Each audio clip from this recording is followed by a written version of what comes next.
சுவிசேஷ பாரம் ஒன்றே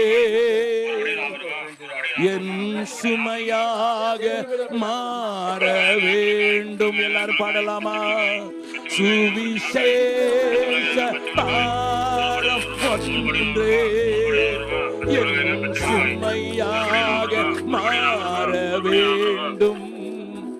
என் தேச எல்லை எங்கும் நாமம் சொல்ல வேண்டும்.